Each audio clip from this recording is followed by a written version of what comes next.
आज्ञा मांगना पड़ी। तलहट धरती धाररी खिले आगरा फूल, मर्द धारा मानवी कदी न भूले सूद। युगंत विस्तारी हिमालय से हिंद सागर तक, कच्छ से अरुणाचल तक, अटक से कटक तक और पीर पंजाब से मिजो पर्वत तक अपनी आभा बिखेरे अपना आंचल फैलाए मातृभूमि मां भारती को नमन।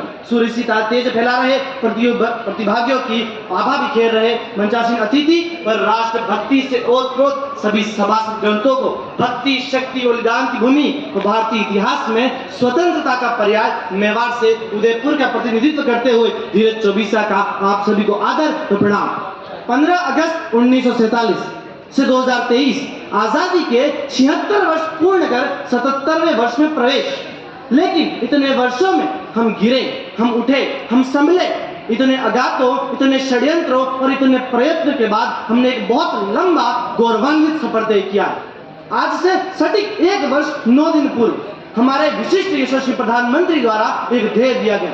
वह केवल एक लक्ष्य नहीं था, वह केवल एक ध्येय नहीं था, वह था 140 करोड़ लोगों के सामर्थ्य का आप अंश उसे कह सकते हैं। लेकिन उसके बाद से उसका कितना आत्मसात हमने किया है यह हम जानते हैं। हमें पता लगाना होगा कि अमृत काल का वो पहला वर्ष हमारे लिए उषा काल के समान था। उस उषा काल का हम कितना उपयोग कर पाए हैं ये आपका और मेरा अंतर हृदय अच्छी तरह से जानता है। तो क्या इस गौरवान्वित समय के लिए हम खुद को गौरवान्वित महसूस करते रहेंगे? हम कब तक अपनी ही पीठ थपथपाते रहेंगे? हम कब तक खुद को ही शाबाशी देते रहेंगे? अगर हम यही करते रहे तो हमारे कंधों पर उन आने वाले भविष्य का सपना हमारे लिए ओझल होता हुआ नजर आएगा।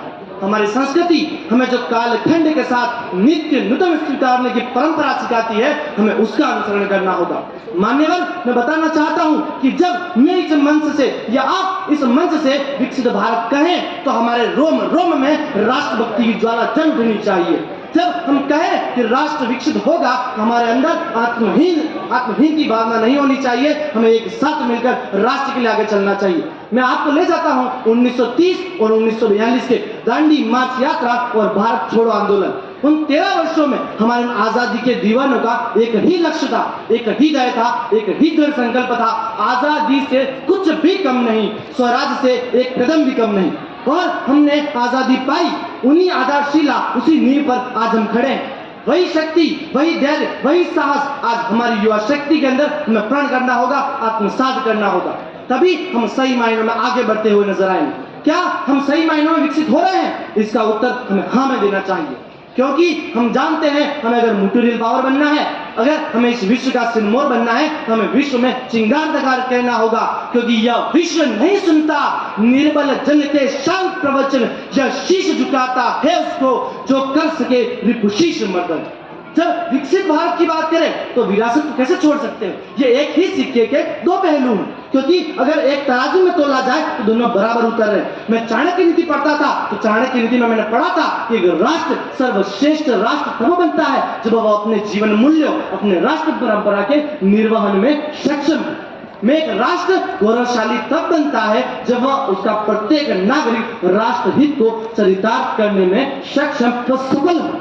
मेरा यह हृदय अगातों से छलनी हो जाता है जब यत्र नार्यस्तु पूज्यन्ते रमन्ते तत्र देवता। भले इतिहास परंपरा वाला मेरा देश साल में औसतन 33,677 बलात्कार के दंश झेल जाता है। मेरा यह देश विडंबना की ज्वाला से जलकर भून जाता है जब वसुधैव कुटुंबकम की बात करने वाला मेरा देश हत्याओं के मामले में 29,500 हत्याओं का साक्षी बन जाता है। हमें इस परंपरा को बनना होगा। मैं उस युवा शक्ति के विषय से आता हूं जिसका अपने विरासत, अपनी परंपरा, अपनी संस्कृति से विश्वास उठ चुका है। मैं शर्मिंदा हूं क्योंकि जब मैं राजीव गांधी की पुस्तक पढ़ रहा था तो उसमें लिखा था कि हम कितनी ही तरक्की कर ले, हम कितने ही विकसित हो जाए, परंतु अगर हम हमारी परंपरा छोड़ दे, अगर हम हमारी विरासत खो दे, अगर हम हमारी संस्कृति को पीछे छोड़ हमारी सभ्यता के दोहन पर उतर आए तो हमारा विकास तो नहीं होगा, हमारा पतन निश्चित हो जाना है। जब हम बात करते हैं तो हमें इस विश्व को बताना होगा कि हम कौन से भारत हैं। हम वह भारत हैं जिसने विश्व को खगोल शास्त्र, भूगोल, आयुर्विज्ञान, शून्य, पाई, वैदिक गणित और रमन भेद जैसे महान विद्याएं दी हैं। और बात करते करते आपने और मैंने भी, जब हम छोटे थे तो हमने सुना था जब समुद्र मंथन हुआ था तो अमृत से पहले विष निकला था। उस समय उस विष को भगवान शंकर ने अपने कंठ में धारण किया था, और हमारे भी अमृत काल का एक विष, उस विष को हमें धारण नहीं करना है, उस विष को हमें बाहर निकाल कर फेंकना है। और हमारे अमृत काल का वो कालगुट है गुलामी के दंश।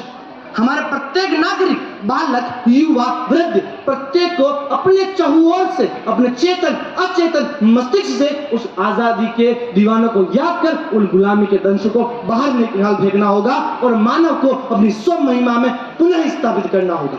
मान्यवर, मैं आपको बताना चाहता हूं हमारा देश का युवा किस मनस्थिति में है। आज हम उस मनस्थिति में है जिस मनस्थिति में हनुमान जी थे, जो एक श्राप के कारण अपनी शक्तियां भूल बैठे थे।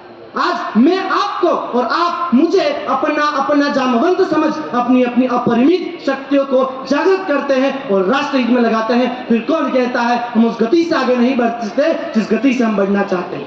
हम बात करते करते चौथे प्रण पर आ जाते हैं, और चौथा प्रण है नागरिक कर्तव्य। संविधान के भाग 4A के अनुच्छेद 51A के उन 11 मूल कर्तव्यों को अपने जीवन में चरितार्थ तो करना ही है, परंतु उसके साथ साथ राष्ट्र के मूल्य को भी समझना है। उस बॉर्डर पर अपनी ड्यूटी कर रहा सैनिक से लेकर उस सुबह शहरों की तंग गलियों को साफ कर रहा वह हरिजन अपने कर्तव्य का निर्वहन कर रहा है।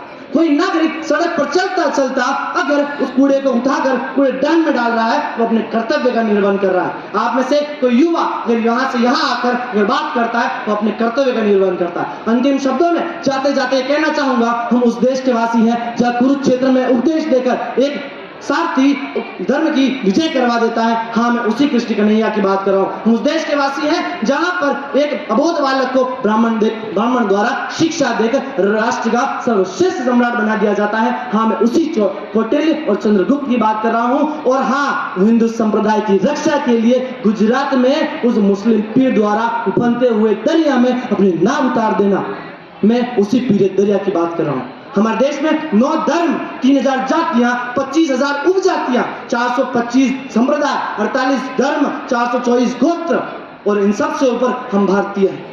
बस इन्हीं शब्दों में साथ यही समाप्त करना चाहूंगा। हमारे शिक्षक गण हैं जो हमारी भावी प्रगति और हमारी भावी पीढ़ी के निर्माता हैं। उन्हें यह समझना होगा कि हमारे विद्यालय, महाविद्यालय, विश्वविद्यालय कोई भी ऐसा विद्यार्थी न रहे जिसके मन मस्तिष्क में आने वाले 25 वर्षों का कायाकल्प ना हो, कलाम का भारत ना हो, इंडिया 2047 ना हो।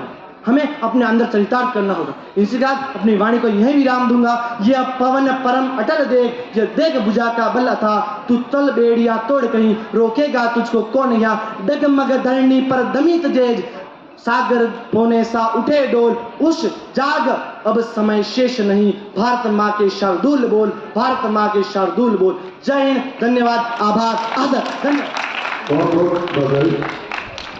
जी के बाद में आवाज दूंगा नित्या वैष्णव प्रतापगढ़, निखिल बिश्नोई हनुमानगढ़ तैयार है।